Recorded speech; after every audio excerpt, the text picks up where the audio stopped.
Rafizi Ramli muncul di Sabah. Apakah erti Hari Malaysia? Benarkah seorang pemimpin UMNO dituduh makan duit OKU? Baik, bismillahirrahmanirrahim. Assalamualaikum warahmatullahi wabarakatuh. Bertemu kita sekali lagi dalam video ulasan di YouTube. Kepada mereka yang belum subscribe, boleh subscribe channel Akmal Nasir. Kepada subscriber saya, terima kasih. Pastikan notification itu on supaya bila ada video baru, saudara-saudari akan dapat mengikutinya lebih awal. Baik. Ada beberapa isu yang saya nyatakan di awal permulaan video.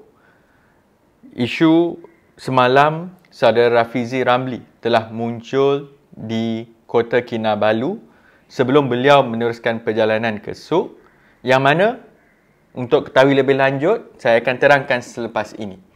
Sebab bagi memulakan perbincangan, saya ingin merujuk kepada untuk memahami erti Hari Malaysia. Sebab seperti yang kita sedia maklum, 16 September adalah tarikh bagi kita menyambut sempena penyatuan Malaysia ini menjadi satu persekutuan termasuk Sabah dan Sarawak, dan ini sangat bermakna ataupun signifikan bahasa mudahnya, dan bagaimana untuk kita menjiwai dalam keadaan era tahun 2020. Kalau kita lihat bila kita menyambut soal kemerdekaan, dalam kita menyambut Hari Malaysia, perkara yang paling dititik beratkan itu adalah berkaitan semangat patriotik ataupun mungkin yang dipanggil patriotisme. Jadi kalau kita teliti makna, kalau kita nak memahami erti patriotik itu, bahasa mudahnya adalah soal cintanya kita kepada tanah air ataupun perasaan semangat untuk bersama-sama terlibat dalam mempertahankan, dalam memperhebatkan negara kita. Sebagai contoh, kalau dalam soal sambutan, saya kebiasaannya bersama teman-teman di Johor Bahru akan mengisi 16 September itu, walaupun merupakan cuti umum, kita akan melaksanakan program-program yang melibatkan masyarakat. Jadi sebagai contoh, esok kawan-kawan di Johor Bahru telah menyusun program saya bukan sekadar bertemu masyarakat tetapi juga menjiwai. Biasalah kita akan serahkan bendera, kita akan bercakap soal cintakan negara. Jadi perkara itu memang wajar kita zahirkan. Bila kita sebut soal semangat patriotik itu, kita kena gambarkan, kibarkan bendera dan sebagainya. Cuma cabaran yang kita hadapi hari ini, kalau kita lihat dalam soal semangat sedemikian, kibarkan bendera itu kadang-kadang hanya perbuatan, tetapi penghayatan itu mungkin tidak sampai. Ini termasuk dalam soal yang lain. Kadang-kadang perbuatan itu walaupun baik pada asasnya, tetapi bila tidak diisikan pengisian, kadang-kadang kita alpa ataupun maksud yang kita nak sampaikan itu tidak kesampaian. Jadi, bagi memahami lebih lanjut soal patriotik itu, saya rasa tidak cukup hanya dengan menzahirkan semangat itu, menampakkan, menunjukkan sahaja, tetapi perlu menjiwai dengan lebih dalam. Sebagai contoh, bagi saya, semangat patriotik itu perlu diisi dengan nilai-nilai murni. Sebab kalau kita lihat, kalau sebagai contoh, bila kita melaksanakan sesuatu perkara itu, biarlah dengan penuh nilai-nilainya. Kalau nak faham lebih lanjut soal cinta, sebagai contoh, orang kata cinta sebelum kahwin tak sama cinta selepas kahwin. Banyak tanggungjawab apabila selepas berkahwin ini yang kita kena laksanakan. Jadi, contoh yang kedua bila kita sebut semangat patriotik ini, saya ambil perkara yang sering dimainkan iaitu sentimen Melayu ini. Kalau kita lihat, bagi sesetengah kelompok, mereka menganggap nak membuktikan bahawa mereka ini adalah Melayu. Semangatnya, dia akan menjerit hidup Melayu. Tetapi nampak seolah-olah pejuang Melayu, tetapi mereka inilah yang memudaratkan bangsa itu sendiri. Sebab terpalit dengan isu rasuah, penyelewengan, salah guna kuasa. Walaupun digambarkan mereka ini semangat bersama bangsanya, tetapi hakikatnya apabila penghayatan itu tidak sampai, hanya jeritan di mulut, akhirnya bangsa itu sendiri terpelanting, masyarakat biasa itu tidak dilibatkan, manakala beberapa kerat ini yang mengait segala keuntungan laba untuk kepentingan peribadi mereka. Jadi sebab itu, sebagai mukadimah, bila kita sebut Hari Malaysia tahun ini, saya mengharapkan kita terapkan nilai-nilai murni. Kita berlaku adil, kita hormat menghormati, kita berusaha bersungguh-sungguh untuk berjaya, ada integriti, ada accountability. Bukan hak kita, jangan kita ambil. Dan itulah bagi saya nilai patriotik yang sebenar. Baik, itu bahagian pertama. Bahagian kedua, semalam bagi mereka yang mengikuti laman media sosial, terutamanya di kalangan penyokong ataupun pendukung keadilan, dikabarkan bahawa saudara Rafizi telah berada di Kota Kinabalu semalam sebelum beliau ke Dun Suk. Beliau di Kota Kinabalu bagi menghadiri kes mahkamah. Untuk makluman semua, seperti yang saya telah kongsikan di Facebook saya, Akmal Nasir, yang mana antara berita paling gembira yang kita ada berkait rapat dengan Rafizi ini, segala kes terhadap beliau ini telah selesai. Beliau ada berbelas-belas kes mahkamah sebelum ini. Alhamdulillah, berkat perjuangan yang kita bawa, menegakkan keadilan, memberi kebenaran, mencegah rasuah, penyelewengan dan sebagainya, hari ini beliau bebas daripada segala pertuduhan. Cuma kehadiran beliau semalam adalah berkaitan satu kes yang mana beliau hadir sebagai seorang saksi. Jadi mungkin satu pengalaman baru kepada beliau. Dan selepas itu Rafizi terus ke Dun Suk, yang mana kerusi tersebut ditandingi oleh saudara Raymond yang mewakili keadilan dan juga sebenarnya mewakili anak muda. Jadi kehadiran beliau itu tidak boleh dianggap sebagai perkara yang kecil, memandangkan komitmen beliau sebagai seorang yang disiplin, fokus kepada gerak kerja. Beliau hadir dengan semangat setia kawan kepada saudara Raymond. Jadi bagi saya, terima kasih kerana sama-sama membantu, memberi semangat, motivasi kepada AMK. Dan insya-Allah saya akan menyusul selesai program saya di Johor Bahru. Minggu depan saya akan bersama-sama dengan saudara Raymond di Dun Suk.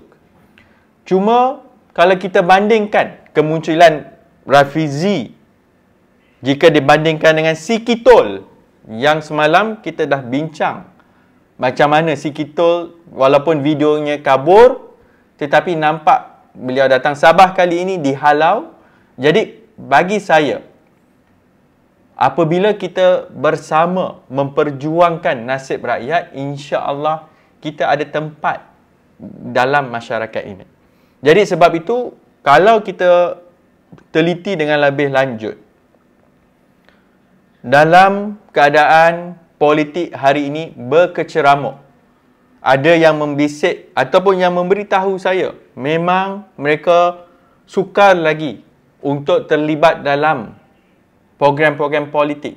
Malah nak keluar mengundi pun, mereka rasa amat berat kerana politik itu sangat berkeceramuk. Sepanjang daripada tahun 2018, kita dah melalui pilihan raya yang mengubah segala-galanya, meruntuhkan tembok perkauman UMNO ketika itu, maka kita menganggap bahawa keadaan itu bertambah baik. Tetapi apabila berlaku pengkhianatan, apabila berlaku soal tidak mampu melaksanakan seperti yang diharapkan, tidak mencapai kita punya expectation, menyebabkan ramai rakyat tertanya-tanya soal politik ini. Dan dalam keadaan kalut segala macam, saya pasti hampir setiap orang politik itu terpalit dengan keceramukan yang berlaku pada hari ini. Rafizi sebenarnya antara mereka yang bukan sekadar bernasib baik, tetapi juga bagi saya dalam kelompok kecil yang faham politik, yang merupakan tulang belakang, yang merupakan mereka yang terlibat secara langsung, tetapi mereka ini diselamatkan daripada kemelut politik pada hari ini. Kerana beliau memilih selepas menyampaikan pandangan ketika awal pentadbiran Pakatan Harapan, apabila perkara itu sukar diterima oleh kepimpinan ketika itu, beliau memilih jalan untuk memfokuskan kepada membina platform Invoke.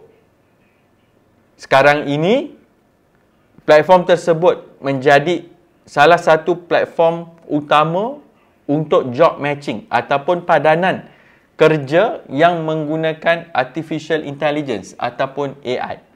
Jadi, mereka yang mungkin cari kerja boleh tengok website NXIO. Tetapi yang lebih penting bagi saya bukan hanya sumbangan beliau pada hari ini dalam keadaan rakyat hilang pekerjaan. Dalam keadaan kita tak ada pendapatan, ada peniaga kecil yang terpaksa menutup perniagaan.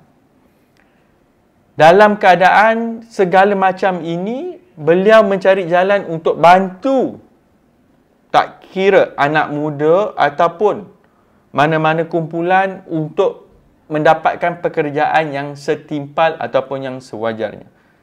Tetapi yang lebih besar yang saya rasa, yang mungkin dalam keadaan orang politik sibuk kejar kuasa, orang politik sibuk memainkan api perkauman, sentimen kebencian, saya rasa pengalaman yang paling berharga untuk saudara Rafizi bukan sekadar tidak terkait dengan kemelut yang berlaku pada hari ini, dengan pengkhianatan yang berlaku kepada rakyat, tetapi beliau juga melalui satu pengalaman yang begitu bermanfaat, yang memahami keadaan di akar umbi. Kalau mereka yang sering berhubung, contohnya saya, di Pusat Khidmat Johor Bahru ini, setiap hari datang aduan. Mungkin kebanyakannya soal kebajikan, ada juga soal undang-undang, soal pelbagai isu kawasan. Untuk Rafizi dan pasukannya, mereka menguruskan soal pekerjaan yang meliputi seluruh negara, bukan satu kawasan sahaja. Jadi pengalaman itu, apabila beliau memilih untuk kembali kepada politik, saya yakin sebagai seorang yang disiplin tinggi, keputusan itu terserah kepada beliau. Beliau mempunyai matlamat yang besar.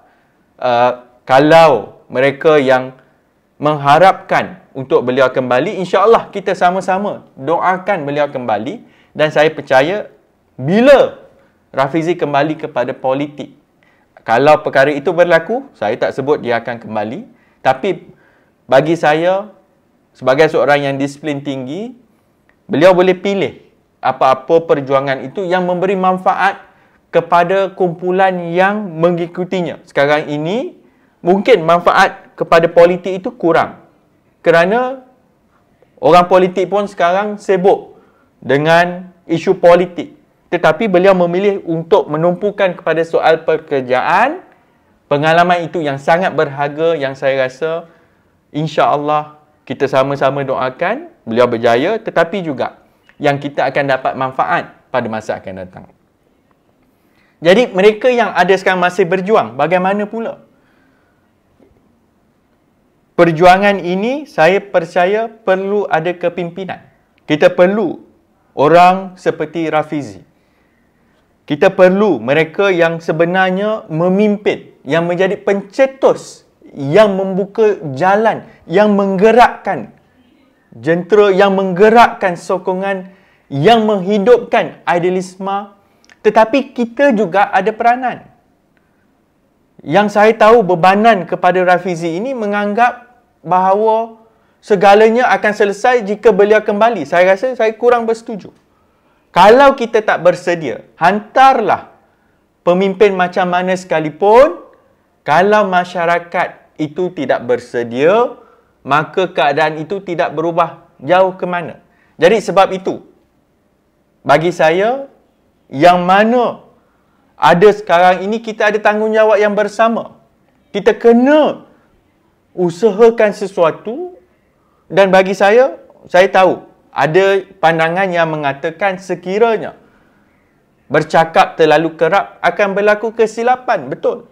Bercakap di depan kamera ini memang satu hari nanti mungkin akan berlaku kesilapan. Saya minta maaf kerana bila kita bercakap itu memang manusianya lumrah akan membuat sesuatu perkara yang melanggar ataupun tersilap. Biasa, kita ni manusia.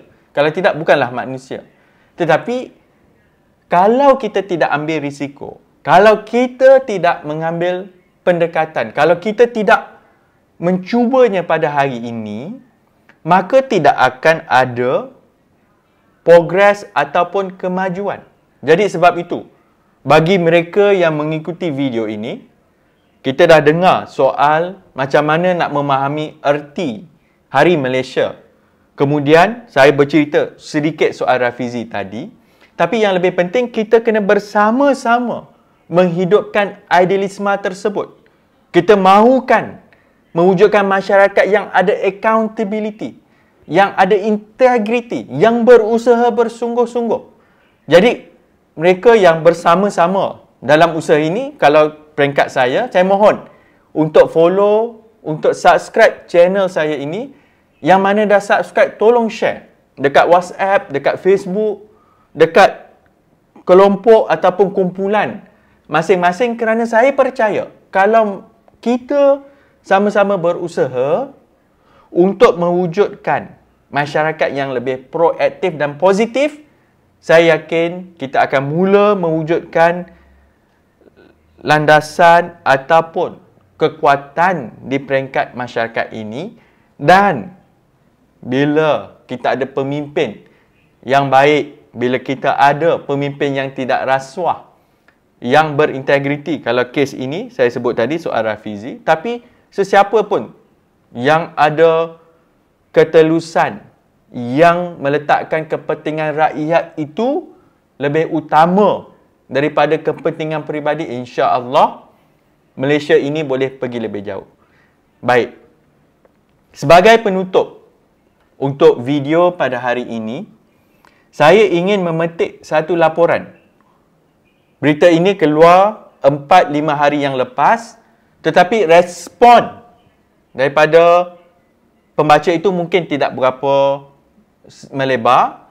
Mungkin kerana berita ini mungkin diperkecilkan, ataupun mungkin kita menganggap bukan masalah kita. Tetapi isu yang berlaku minggu lepas yang dilaporkan apabila ada seorang pemimpin UMNO di negeri Perak telah ditahan oleh Suruhanjaya Pencegahan Rasuah Malaysia ataupun SPRM berikutan yang disyaki telah menyeleweng duit Persatuan OKU. Ada laporan yang menyebut duit OKU yang diselewengkan itu berjumlah RM500,000. Ada laporan lain saya baca RM600,000. Satu lagi berita sebut RM800,000. Tapi yang jelas, ianya melibatkan seorang pemimpin UMNO di Perak. Dan kemudian kalau kita bincang soal nilai tersebut, walaupun hatta RM100,000, nilainya sangat besar. Terutamanya kepada kumpulan orang kurang upaya, OKU. Kalau kamu nak mentah ke darah pun, nak curi duit, nak seleweng, janganlah seleweng duit OKU. Maksudnya mana kamu punya, bukan sahaja integriti, hati perut tu kat mana? Sebab itu bila kita bicara dalam keadaan mungkin ada yang mengambil jalan politik, ada yang mengambil jalan aktivisme, ada yang mengambil jalan sukarelawan, mungkin ada yang mengambil jalan menjadi concerned citizen, masyarakat yang peka. Tetapi yang menjadi masalah apabila ada orang sedemikian rupa yang bagi saya tidak ada hati perut, yang langsung tak ada perasaan sayang, bersalah, yang sanggup menyalahgunakan wang tersebut atas nama persatuan OKU. Kalau kita lihatlah, kalau pemimpin yang lain, kalau 2 hari yang lepas di media sosial pun disebarkan bahawa memang nama Datuk Seri Najib Razak, yang kalau sekelompok mereka panggil bosku, tapi bagi saya ini Najib Razak, kalau kita tengok telah tersenarai di website SPRM sebagai pesalah rasuah. Mengaku ke tidak? Yang ini saya kena tanya Datuk Seri Najib sebagai contoh. Kamu pemimpin utama UMNO. Kalau UMNO menang pilihan raya masuk, dia akan diangkat kembali. Tetapi yang ini, yang kita kena sedar, tak kira kamu orang politik ke, aktivis ke, rakyat biasa, sukarelawan, masing-masing ada tanggungjawab. Jadi, kalau keadaan ini terus berlaku dalam satu kelompok, yang mana kes mahkamah melibatkan soal salah guna kuasa rasuah ni masih berjalan. Banyak pimpinan UMNO yang masih menghadapi kes mahkamah. Yang itu saya tak nak sentuh. Tunggulah proses kehakiman, tetapi yang dah bersalah itu dah terbukti, dah tersenarai sebagai pesalah rasuah. Yang kita nak bertanya pula ini, mereka di peringkat bahagian sekalipun kini dituduh makan duit OKU, makan wang persatuan orang kurang upaya. Jadi sebab itulah sempena Hari Malaysia ini, bagi saya jauh lagi perjalanan kita sebagai sebuah negara. Kita kena teliti kembali dalam soal mengangkat semangat kemerdekaan, semangat Hari Malaysia. Semangat patriotik itu bukan sekadar menyatakan cinta kepada negara, tetapi perbuatan dari segi pelaksanaan, dari segi kesungguhan mengangkat nilai-nilai murni ini kena ada. Tak boleh kamu anggap sebagai mempertahankan Melayu ke ataupun agama, ya, tetapi kamu makan duit OKU. Bagi saya jauh tersimpang. Walaupun kamu angkat menjerit sekuat mana Melayu pun, hidup Melayu sekalipun, kamu sebenarnya merupakan orang yang menjahanamkan bangsa negara kita. Jadi sebab itu, sempena Hari Malaysia, bagi saya, kita semua yang mengikuti video ini, tolong subscribe, tolong sebarluaskan lagi video perkongsian yang saya buat ini, untuk kita sama-sama saling memperingati, supaya apabila lebih ramai yang berpegang kepada nilai-nilai murni, lebih ramai percaya bahawa kita kena berlaku adil, tak kira latar belakang, kulit, kepercayaan dan sebagainya, geografinya, tak kira Malaysia di Johor ke, di Kedah, di Sabah, di Sarawak, kita kena berlaku adil. Kita kena ada semangat integriti yang jujur dengan diri sendiri. Kita kena ada amanah. Sebab itu bagi saya, untuk Hari Malaysia ini, esok 16 September, ruang yang baik untuk kita reflect. Alhamdulillah, sebagai teladan, kita ada kisah seperti Saudara Rafizi. Saya doakan sama-sama kita mengharapkan beliau akan kembali ke pesada politik. Tetapi pada masa yang sama, kita jangan hanya tunggu arahan, jangan tunggu apa yang akan berlaku, tetapi kita bersama-sama terlibat dalam proses memperkuatkan, mencekalkan hati kita ini supaya kita lebih committed, kita peka, kita pegang dengan sifat-sifat murni ini supaya akhirnya yang akan mendapat manfaat itu adalah negara kita, Malaysia ini.